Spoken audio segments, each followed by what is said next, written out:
Olá, queridos irmãos.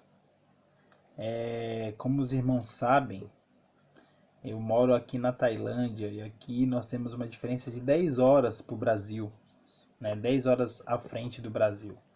Então, normalmente, quando eu acordo de manhã, aí no Brasil é fim de noite.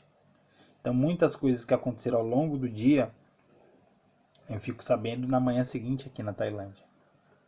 Então é muito comum eu acordar e ao olhar meu WhatsApp, ter lá às vezes 50, 60 mensagens de WhatsApp, normalmente de alguns grupos que tem mais mensagens que outros, né?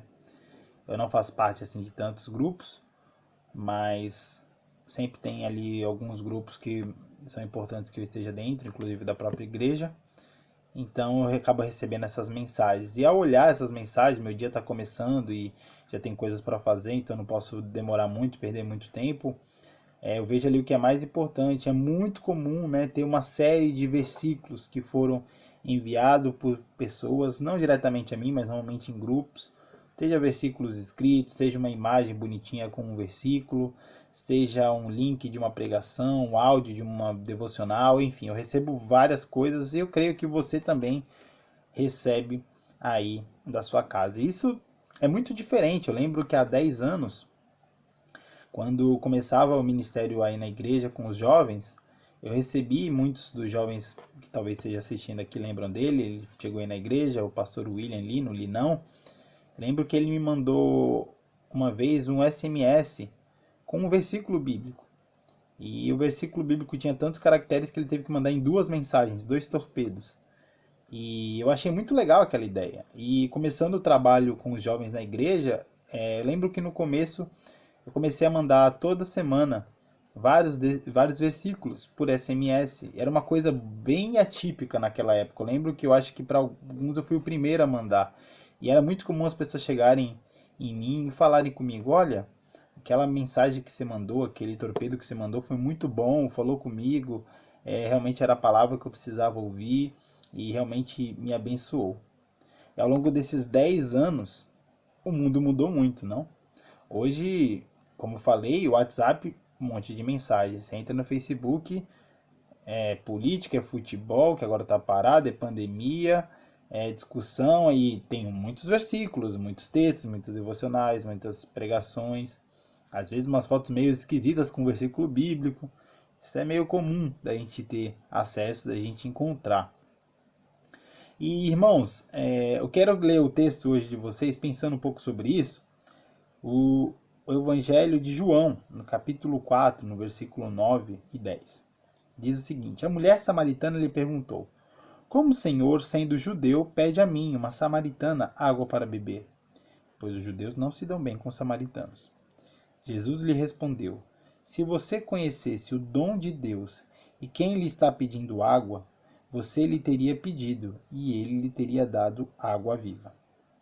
Esse é um texto muito famoso da palavra de Deus. Para mim, um dos textos mais bonitos, essa conversa de Jesus com a mulher samaritana.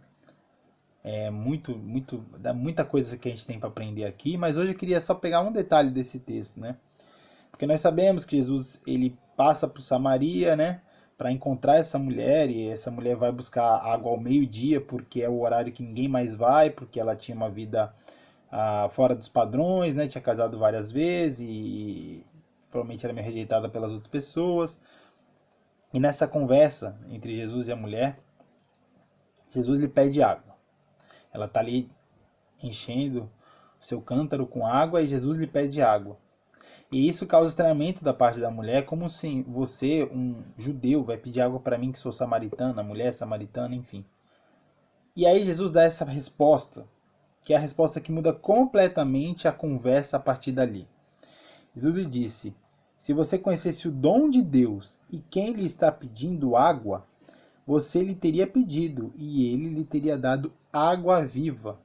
Então Jesus pega o link, a conversa sobre água, ele pega o link da água para falar sobre água viva e colocar a curiosidade nela. Se você soubesse quem está lhe pedindo, e aquela palavra coloca uma interrogação nela, na verdade duas. Quem é esse homem que está me pedindo? Antes a dúvida era: por que você está me pedindo? Você é judeu. Agora Jesus levanta uma outra questão. Quem será este homem que está lhe pedindo? Se você o conhecesse.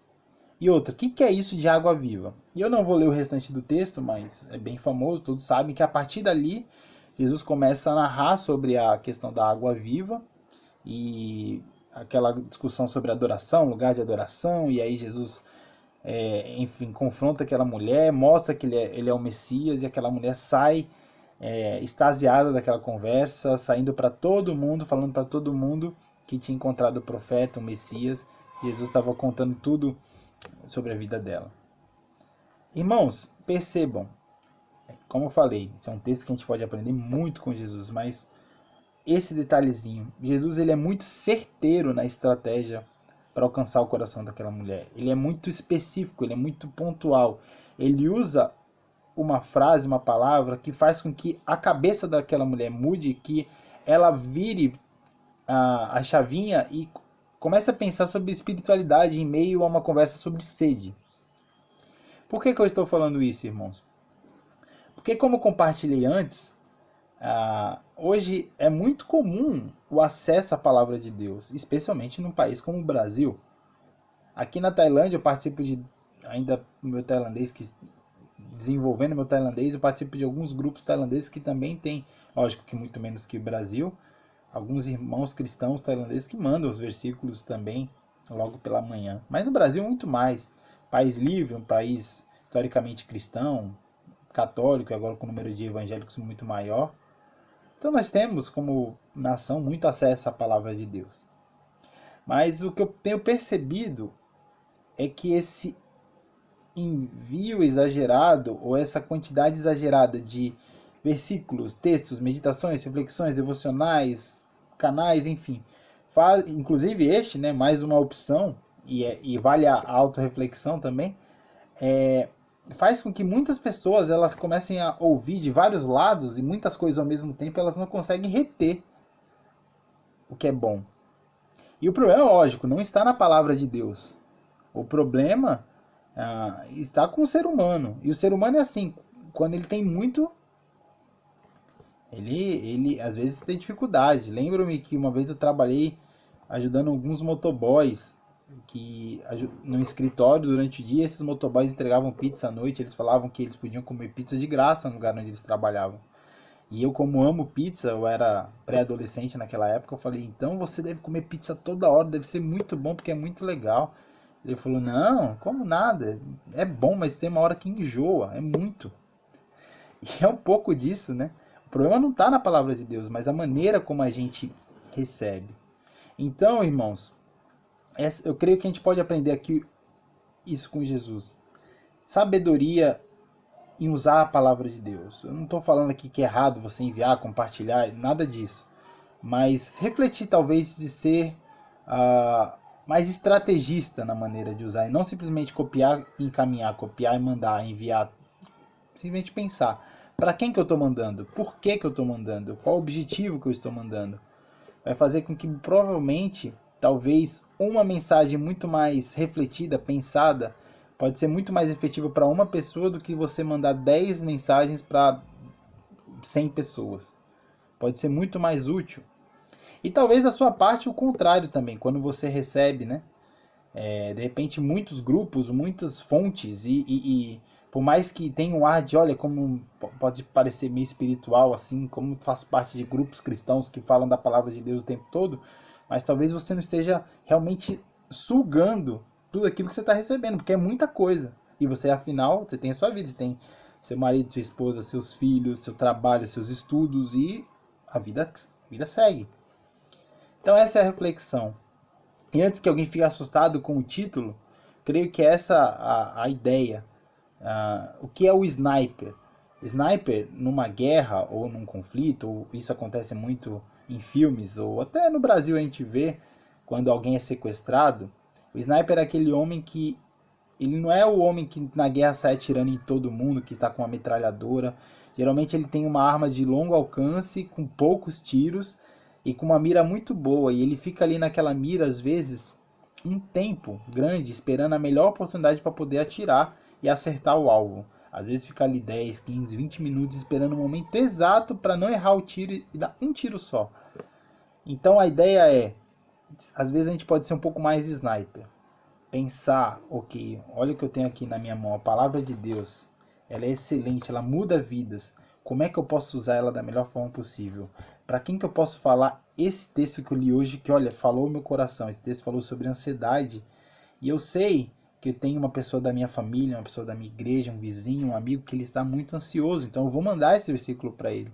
E de repente não só pegar um texto e sair mandando para todo mundo. Irmãos, isso não é errado, tá bom?